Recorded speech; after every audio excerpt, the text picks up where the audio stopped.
Jesus deixou o mandamento do batismo aos seus discípulos, que eles batizassem, que eles batizassem pessoas em nome do Pai, do Filho e do Espírito Santo, que elas fossem discipuladas, não é? Aprendessem a razão pela qual devem entregar-se a Cristo, serem discípulos e discípulas dele, e deixou o mandamento do batismo. E também deixou, e ele quis que a sua morte fosse dramatizada e memorizada. E por isso então ele estabeleceu no último dia em que ele participou da Páscoa com seus discípulos, que era um evento para celebrar a Deus pelo livramento que eles tiveram lá no Egito, o povo de Israel.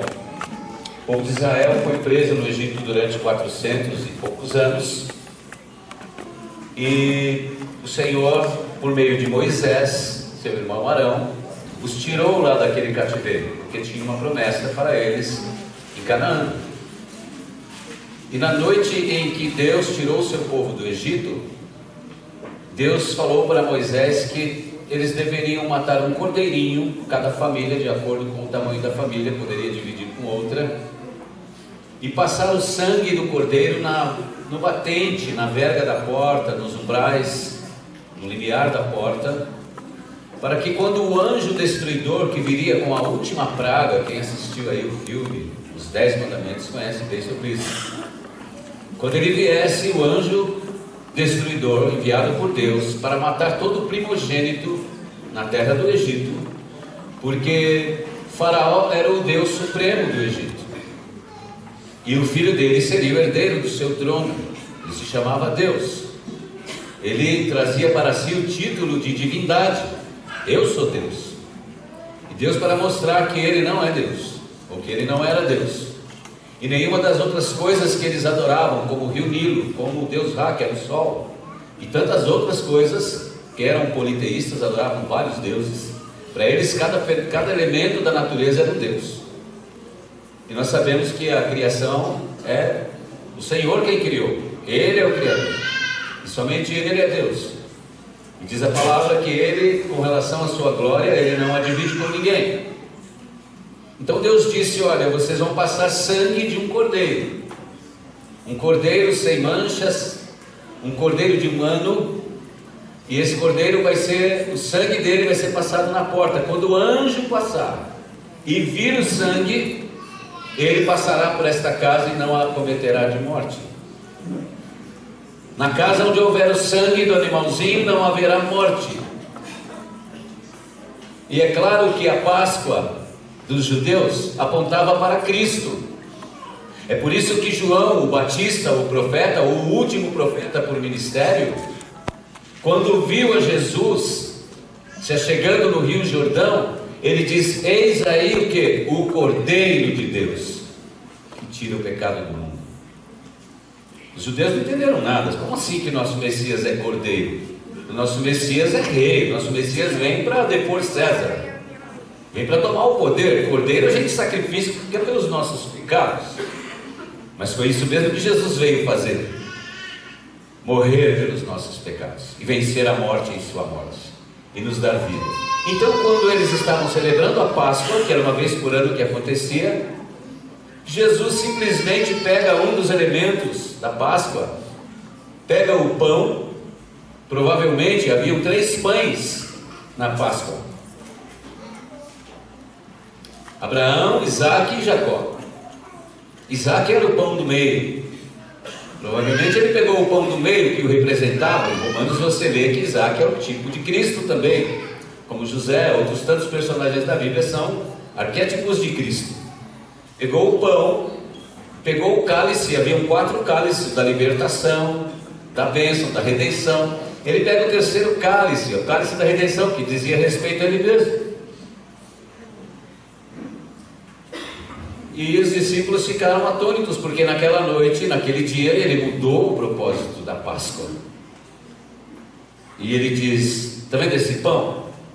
Esse pão é o meu corpo, que será dado em favor de vocês. Está vendo esse cálice? Esse cálice de vinho aqui é o meu sangue, que será derramado em favor de vocês. Os discípulos, como assim, Senhor? A gente celebra a Páscoa, a libertação do Egito. O que o Senhor está dizendo? Mas foi exatamente o que o Senhor falou. E assim ele instituiu o que nós chamamos de ceia do Senhor. A ceia do Senhor. Eu quero ler um texto clássico com vocês, que se encontra na primeira carta aos Coríntios. Se puder colocar aqui, sim. O capítulo 11, 1 de Coríntios 11, 23. Onde o apóstolo Paulo, fazendo algumas correções para a igreja que estava em Corinto, que não estavam celebrando a ceia de maneira adequada, e em meio à conversa que ele tem com eles, então ele vai dizer algo sobre a ceia, e assim explico como nós, da Igreja Batista. A ceia do Senhor também para nós é um símbolo. O pão não se transforma na carne de Cristo, ou no corpo de Cristo, quando a gente come. E nem o sangue ou o vinho, que nós usamos suco, não se transforma no sangue de Cristo quando a gente bebe. É representativo, é simbólico, é um memorial. E por que nós entendemos que é um memorial? É 23 o versículo, 1 de Coríntios 23, 11 e 23. Isso. É um memorial porque nós devemos fazer isso em memória do que o Senhor fez por nós. É um memorial. E nós fazemos isso com muita reverência e alegria, porque foi na morte de Cristo que Ele trouxe vida para nós. Então vou ler com vocês o texto. Vocês podem me acompanhar aí na sua Bíblia ou aqui no telão. Então Paulo, quando escreve aos Coríntios, ele diz: porque eu recebi do Senhor o que também vos ensinei, que o Senhor Jesus, na noite em que foi traído, tomou o pão. Veja, era Páscoa. O correto era celebrar Páscoa. E tendo dado graças, o partiu e disse: tomai e comei, isto é o meu corpo, que é partido por vós. Fazei isto em memória de mim. Por isso a entendemos como um memorial.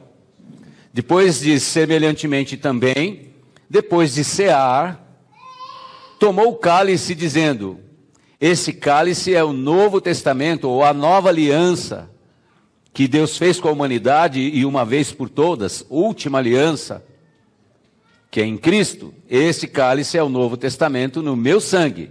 Fazei isto todas as vezes que beberdes em memória de mim. E aí diz: porque todas as vezes que comerdes este pão e beberdes este cálice, anunciai a morte do Senhor até que Ele venha. Jesus já ressuscitou, evidentemente, mas a ceia nós participamos dela em memória da morte. Foi na morte do Cristo que a morte morreu. Foi na morte, na cruz, que Jesus venceu a morte, os demônios, todo o principado e os depôs de todo o poder, e nos deu vitória. Foi na morte dele. E na morte dele ele também leva todos nós. Porque no ato do batismo está em Romanos. Nós somos crucificados, nos consideramos mortos com Cristo. Crucificados com Cristo no batismo. E aí ele diz: porque todas as vezes que comerdes este pão e beberdes este cálice, anunciais a morte do Senhor até que venha. Portanto, qualquer que comer este pão ou beber este cálice do Senhor indignamente será culpado do corpo e do sangue do Senhor. Próximo versículo. Então o que ele recomenda? Paulo faz isso porque o pessoal lá estava fazendo o seguinte: eles faziam uma ceia um pouco diferente da gente. Eles faziam uma ceia mesmo, mas era uma ceia kiddush, como é chamado no idioma hebraico. Era uma ceia devocional. Era um comer santo, não era um comer para satisfazer o estômago. Havia o kiddush antes, um momento sagrado. Só que cada um estava trazendo a sua própria ceia, comendo, não esperavam pelos outros. E não havia uma comunhão da ceia. Ceia se faz na comunhão. Então ele está chamando a atenção e dizendo: examine-se, pois, o homem a si mesmo, e assim coma deste pão e deste cálice. Porque o que come e bebe indignamente, ou sem discernir, come e bebe para sua própria condenação, não discernindo o corpo do Senhor. O que é isso? Eu na aula com eles falei: vocês, ao serem batizados, vocês não vão ser mais santos. Vocês, quando receberam Jesus, vocês receberam uma nova vida. O Espírito Santo habita em vocês, em cada um de nós os que cremos. Mas nós continuamos numa natureza, num corpo pecaminoso. Vamos pecar e todos os dias. Mas agora nós temos a alegria de sabermos que por crermos no Cristo, que morreu em nosso lugar e ressuscitou, e viveu justamente e obedientemente, toda a nossa culpa foi colocada sobre ele. Por isso em Gálatas 3,13 vai dizer que Cristo, Jesus, ele se tornou maldição em nosso lugar, para nos dar o perdão dos pecados. E uma vez então que ele recebe toda a nossa culpa, e inclusive do pecado original, da nossa natureza que herdamos do nosso irmão Adão mais velho, que já nascemos em pecado, temos uma natureza de pecado. Pecado é uma questão ontológica do ser, é mais do que o que fazemos e deixamos de fazer. Nós somos o pecado, nós somos pecadores por natureza. Daí ele pega toda a justiça, o Pai de Cristo, toda a obediência dele também coloca sobre nós, de maneira que nós somos considerados inculpáveis diante de Deus. Isso é impossível no raciocínio, na lógica e na razão humana, mas Deus assim o fez, glória e louvor do seu nome. Então quem está em Cristo, a Bíblia diz em Romanos 1, nenhuma condenação há para quem está em Cristo Jesus. Então o que é discernir o corpo e o sangue de Cristo? É você dizer, eu olho para Cristo, para as páginas das Sagradas Escrituras, e eu creio que Jesus é de fato o Filho de Deus. Eu creio que de fato ele veio para se entregar no meu lugar. Eu creio que de fato ele morreu por mim. E creio mais do que isso, creio que ele ressuscitou, que ele está vivo, e que ele trouxe vida junto com ele para a minha vida. Então eu discerno, eu não estou comendo apenas pão e tomando vinho. Eu sei o que é isso e eu faço parte disso. Porque digno nós não somos. Eu falei domingo passado sobre o fato de recebermos bênçãos, os benefícios, pelo fato de estarmos justificados pela fé em Cristo. E eu disse que se dependesse de nós, o Senhor nos justificaria e no momento seguinte nós nos desjustificaríamos. Porque nós pecamos, e todos os dias. Então é com muita humildade e gratidão que nós nos aproximamos desse cálice, desse pão, para dizer, Senhor, muito obrigado, porque eu sou chamado à ceia, sou chamado à mesa, sou chamada à mesa pelos seus méritos, para a tua glória, o teu louvor. Isso para nós é ceia do Senhor. Então eu vou convidar aqui o irmão Adilson, onde está? Nosso técnico vocal. Está trabalhando ou está disponível? Pode estar aqui ou não? Então você, Patrícia, vão nos ajudar na ceia do Senhor hoje, na distribuição dos elementos. Vieira e Angélica, por favor. Nosso irmão Vieira e nossa irmã Angélica estarão nos ajudando na distribuição da ceia do Senhor. A equipe, por gentileza.